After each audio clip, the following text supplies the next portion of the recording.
कितना कीमती बंदा, एक पाकिस्तान की पहचान आपने इधर जेल में कैद करके रखा है और आप इस डर से उसको बाहर नहीं निकाल रहे कि लोग उसकी झलक ना देख लें। पाकिस्तान आप खुद उस दहाने पे ले गए हैं कि आपको अल्टीमेटली खान को लाना पड़ेगा इस सिस्टम को क्रेडिबिलिटी देने के लिए। और खान साहब ने क्लियरली कहा कि ये चाहे जिस वक्त भी इलेक्शन कराएंगे, इतना बड़ा सैलाब आने लगा है तहरीक इंसाफ का कि ये उसे रोक ही नहीं सकते। जी, आज लीगल टीम की इमरान खान साहब से अटक जेल में मुलाकात हुई। अभी हम वहीं से मुलाकात ख़त्म करके बाहर आ रहे हैं।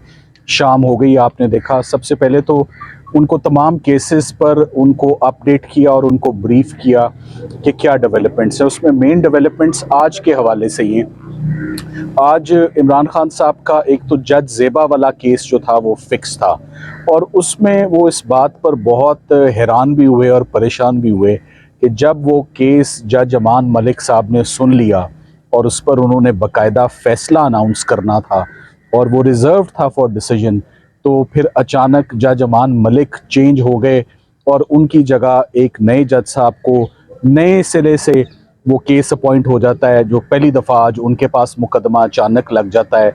तो एक फ़ैसला मुतवक्के था। मैं आपको ये बताता चलूँ कि जज ज़ेबा केस में कोई शहादत ही मौजूद नहीं है, कोई एविडेंस ही मौजूद नहीं है। और जैसे आपको याद हो, इमरान खान साहब खुद भी जज ज़ेबा की कोर्ट में गए एक्सक्यूज़ करने के लिए कि अगर किसी की दिल आज़ारी हुई है तो वो उस पर पर्सनली वो मिलने गए। जज साहिबा उस वक्त मौजूद नहीं थी। साथ ही साथ में कंटेम्प्ट प्रोसीडिंग्स भी इनिशिएट हुई। Full 5 member bench Islamabad high court का अतर मिनल्ला साहब की सरबराही में बैठा और वो भी कंटेम्प्ट प्रोसीडिंग्स ख़त्म हो गई, नोटिस विड्रॉ हो गए। तो सबसे अहम बात है जज ज़ेबा केस में कि जब जज ज़ेबा का और आईजी साहब का, जिनको कहा जाता है इल्ज़ाम है कि उनको डराया गया और धमकाया गया, या जिनकी डिसरिस्पेक्ट हुई या जिनकी कंटेम्प्ट हुई, जब उनका एक मुकदमे में बयान ही नहीं है, जब वो शामिल तफ्तीश ही नहीं हुए, जब वो एग्रीव्ड ही नहीं है, तो फिर ये मुकदमा क्यों चल रहा है आज दिन तक? ये मुकदमा आज दिन तक चलना, ये तो हमने पहले भी कहा था कि इस केस में जुडिशरी इज़ एट टेस्ट। और ये चीफ जस्टिस अतर मिनल्ला साहब के अल्फाज थे कि अदलिया इसमें अपनी ग्रेस भी दिखाएगी और इस केस में जल्द अज जल्द फैसला भी करेगी। तो ये अफसोस की बात है, इस पर वो बहुत आज अपसेट थे कि ये जज क्यों तब्दील हुआ और ये आज फैसला जज ज़ेबा केस में क्यों ना आया। और उस केस में अब जो नए जज साहब अपॉइंट हुए हैं इन प्लेस ऑफ जज अमान मलिक साहब, उन्होंने अगले महीने की 7 तारीख डाल दी है। प्रोसिक्यूशन मैदान में आ ही नहीं रही, वो बहस ही नहीं कर रही। तो एक तो ये सारी बात जो है वो आज डिस्कशन का हिस्सा रही। साथ ही साथ में साइफर केस में भी इमरान खान साहब बहुत नाउमीद हुए कि जज साहब जिनको जो यहाँ जेल ट्रायल भी कर रहे हैं और जिनके आगे तमाम दलाइल दिए गए कि आखिर उन्होंने उनकी पोस्ट अरेस्ट बेल एप्लीकेशन क्यों नहीं एक्सेप्ट की और वो क्यों डिसमिस हुई। हमने उस बेल एप्लीकेशन को straight away Islamabad high court में फ़ाइल कर दिया है और उसमें नोटिस होने के बाद मंडे को साइफर केस की समाअत चीफ जस्टिस साहब आमिर फ़ारूक साहब की अदालत में होगी। साइफर केस में उनका एक वंस अगेन यही मौक़िफ़ था कि इधर कोई जुर्म ही नहीं हुआ, ना ही कोई ऑफिशियल सीक्रेट्स एक्ट की कोई वायलेशन हुई है, ना ही कोई उन्होंने ऐसा काम किया है जो कि मुल्क की सालमियत के लिए, मुल्क की सलामती के लिए या नेशनल सिक्योरिटी के अगेंस्ट कोई काम हो। हम बहुत ऑप्टिमिस्टिक हैं, पर उम्मीद हैं कि ऑफिशियल सीक्रेट्स एक्ट के ना ये जुर्म लगते हैं, ना ये कानून लगता है। और बहुत सीजनड और बहुत हमारे senior foreign qualified foreign minister Shah Mahmood Qureshi साहब भी इसमें जो है वो इस वक्त ज़ेर हिरासत हैं। Former prime minister Imran Khan इसमें ज़ेर हिरासत हैं। तो मैं इस बात पे बहुत हैरान हूँ कि ये अभी तक केस जो है ये इसमें पोस्ट अरेस्ट बेल ग्रांट जो है वो नहीं हुई। साथ ही साथ जो तीसरी ब्रीफिंग आज जो उनको दी, वो आज 9 मुकदमात थे जो उनकी इमरान खान साहब की प्री अरेस्ट बेल्स उनकी तोशा खाना केस में गिरफ्तारी के बाद डिसमिस हो गई फॉर नॉन अपेरेंस। उनकी अदम दस्तयाबी की वजह से उनको वो बताया गया कि आज डिविजनल बेंच ने तकरीबन 1.5 घंटा बड़े मुफस्सल सबमिशंस हमसे सुन लिए हैं और सरकार से भी सुन लिए हैं और फैसला महफूज है। और उम्मीद की जाती है कि ये जो 9 केसेस हैं जो उनमें उनको सुने बगैर, उनके वकील को सुने बगैर, प्री अरेस्ट को सुने बगैर जो स्ट्रेट अवे उनकी अरेस्ट हुई है, ये कोई कानून इसकी इजाज़त नहीं देता। जब एक दफ़ा एक प्री अरेस्ट फाइल हो जाती है और वो इंटरटेन हो जाती है और नोटिसेज हो जाते हैं और मचलके जमा हो जाते हैं, तो फिर ज़मानतों का फ़ैसला मेरिट्स पर होना चाहिए। यही फेयर ट्रायल का तकाज़ा है, यही फेयर प्रोसीडिंग्स का तकाज़ा है, यही ड्यू प्रोसेस ऑफ लॉ का तकाज़ा है। हमारे आज यही मेन पॉइंट्स थे और इसमें अब कुछ फ़ैसले भी आए हुए हैं कि एक दफ़ा जब बेल आ जाए तो उसको मेरिट्स पर डिसाइड किया जाएगा और इन केसेस को आप पॉलिटिकल विक्टिमाइजेशन से आइसोलेट नहीं कर सकते। खान साहब के ऊपर 150 से ऊपर मुकदमात हैं। आज अदालत ने सबसे अहम नुक्ता जो नोट किया कि 9 के 9 केसेस जिसमें खान साहब की ज़मानतें खारिज हुई हैं, उसमें आज दिन तक उनकी गिरफ्तारी पुलिस ने डाली ही नहीं है। तो जब ना गिरफ्तारी है उन केसेस में और ना प्री अरेस्ट बेल है, तो फिर खान साहब की लीगल रेमेडी इसमें क्या है?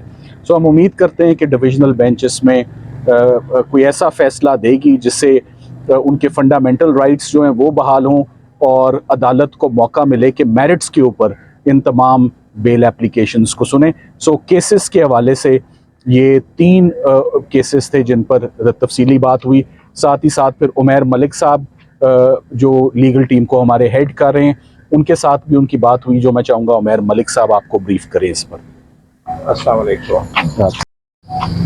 जी सर, बिस्मिल्लाहिर्रहमानिर्रहीम। आज एक पहले तो मैं एक चीज़ कंसर्न शो करना चाहता हूँ। बुनियादी तौर पे ये जुमेरात का दिन मुख्तस है लॉयर क्लाइंट की मीटिंग के लिए। जब लॉयर क्लाइंट मीटिंग के लिए जाता है तो ज़ाहिरी बात है उस मुलाकात में आपने कुछ ना कुछ नोट्स लेने होते हैं। आज बड़ी अजीब व गरीब किस्म की मुलाकात थी कि ना आज अंदर पेपर ले जाने दिया गया, ना बॉल पॉइंट ले जाने दिया। तो बेसिकली एक किस्म की बड़ी स्ट्रिंजेंट किस्म की रिक्वायरमेंट लाई गई जो कि जेल मैनुअल भी नहीं सपोर्ट करता कि आखिर एक वकील ने अपने क्लाइंट से मिलना है, उसने कोई ना कोई उसकी इंस्ट्रक्शन लेनी है। तो ये चीज़ें तो बहुत ज़रूरी होती हैं, मगर इस चीज़ को ख़ास तौर पे इंश्योर किया गया कि हम में से कोई भी पेन या पेपर अंदर ना लेके जाए। सेकेंडली, जो खान साहब से मिले उन्होंने पहली बात जो की इस मीटिंग के स्टार्ट होने से ही पहले उन्होंने इबाद फ़ारूक के बेटे अम्मार की शहादत पे बहुत ही ज़्यादा गम, गुस्से और अफसोस का इजहार किया। उन्होंने ज़िले शाह के बाद एक ये बहुत बड़ी जो शहादत इसे करार दिया। उन्होंने कहा कि देखें हम अपने पाकिस्तान को किस तरफ लेके जा रहे हैं कि हमारे यहाँ नन्हे बच्चे भी महफूज नहीं हैं।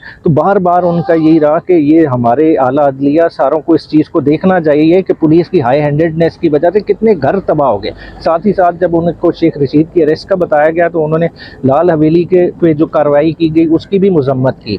और जब खान साहब को साइफर केस के हवाले से ब्रीफिंग दी जा रही थी तो वहाँ इंटरसेप्ट की दूसरे इंकशाफात के बारे में भी बात हुई। तो उन्होंने दोबारा से अपना किया कि मेरे मौक़िफ़ की तो फिर से दोबारा से तायद हो गई कि साइफर लीक के बाद क्या हुआ कि आपकी गवर्नमेंट को IMF से लोन किस चीज़ के एवज़ मिला कि आप यूक्रेन को असला बेचेंगे अमेरिका के कहने पे और अमेरिका उस चीज़ का गारंटर बना। तो आपने अपनी सालमियत का तो आप खुद सौदा कर रहे हैं। तो ये इल्ज़ाम आप मेरे पे लगा रहे हैं कि मैंने मुल्क के कोई राज अफशा की है। क्या एब्सोल्युटली नॉट कहना मेरा एक जुर्म था? देखिए, अवाम के मैंडेट से आए थे, उन्होंने अवाम को जवाब देते, अपनी अवाम को कॉन्फिडेंस में लिया। तो अब जितनी ये चीज़ें हैं इसकी तहकीकात थ्रू जुडिशल इंक्वायरी होनी चाहिए। चाहे आपने इमरान खान पे FIR काट दी तो इस चीज़ को टेक इनटू अकाउंट करना है। तीसरी बात, उन्होंने महंगाई के हवाले से दोबारा से उस चीज़ को हाईलाइट किया। उन्होंने कहा कि ये अवाम के बस में ही नहीं रहेगा, अब 332 पे पेट्रोल पहुंच गया और फिर ऊपर जाना है। तो एक तरफ हमारे ये हालात है और दूसरी तरफ से हमारा निगरान वज़ीर आज़म जो 3 में ना 13 में वो अक़वाम मुत्तहिदा में जाके अपनी सेल्फियाँ बना रहे हैं। तो ये चीज़ें देखने वाली हैं कि हमारा मुल्क जा किस तरफ रहा है। तो इन चीज़ों पे ओवरऑल बात हुई। इंशाअल्लाह ताला कुछ बाकी प्राइवेट मैसेजेस हैं वो तंजीमी हवाले से वो उन लोगों को कन्वे हो जाएंगे, मगर बुनियादी फोकस इन्हीं चीज़ों पर है। अपना नए चीफ जस्टिस के बारे में कोई बात हुई है? अच्छा, नए चीफ, हाँ जी, हवाले से बात उन्हें जिक्र किया गया कि जिस तरह से फुल कोट किया गया एक आगाज़ है। उन्होंने कहा ये चीज़ें करें, बहुत अच्छी बात है, ट्रांसपेरेंसी होनी चाहिए, ओपननेस होनी चाहिए, मगर सुप्रीम कोर्ट का टेस्ट है 90 दिन का इलेक्शन। अगर 90 दिन में ये इलेक्शन नहीं करवा पाते, कॉन्स्टिट्यूशन को बहाल नहीं रख सकते, तो इदारा बहुत कमज़ोर हो जाएगा। तो उन्होंने कहा असल टेस्ट 90 दिन का इलेक्शन है कि देखते हैं कि 90 दिन में इलेक्शन करवा पाते हैं कि नहीं।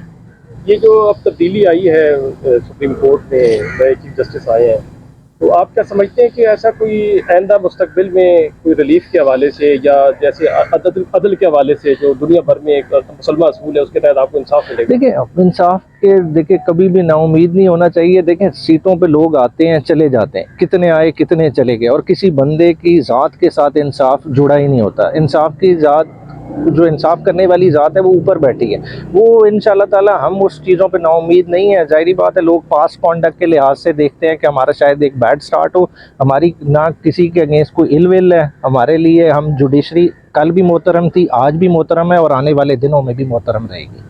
खान साहब की सेहत का क्या है? सेहत बिल्कुल ही ठीक ठाक है। खान साहब हशाश बशाश हैं और अलर्ट हैं और बखूबी चीज़ों को देख रहे हैं, अपना मुताला उनका उसी तरह से जारी है। देसी मुर्ग मिल रहा है? देखिए ये तो अब कहानियाँ जिधर से जो बनती रहे। देखें जो असल चीज़ है क्या देखने वाली है कि एक इतना कीमती बंदा, एक पाकिस्तान की पहचान आपने इधर जेल में कैद करके रखा है और आप इस डर से उसको बाहर नहीं निकाल रहे कि लोग उसकी झलक ना देख लें। पाकिस्तान आप खुद उस दहाने पे ले गए हैं कि आपको अल्टीमेटली खान को लाना पड़ेगा इस सिस्टम को क्रेडिबिलिटी देने के लिए। और खान साहब ने क्लियरली कहा कि ये चाहे जिस वक्त भी इलेक्शन कराएंगे, इतना बड़ा सैलाब आने लगा है तहरीक इंसाफ का कि ये उसे रोक ही नहीं सकते। आपकी मुलाकात कितना टाइम रही है? ये तकरीबन 30 एक मिनट रही है।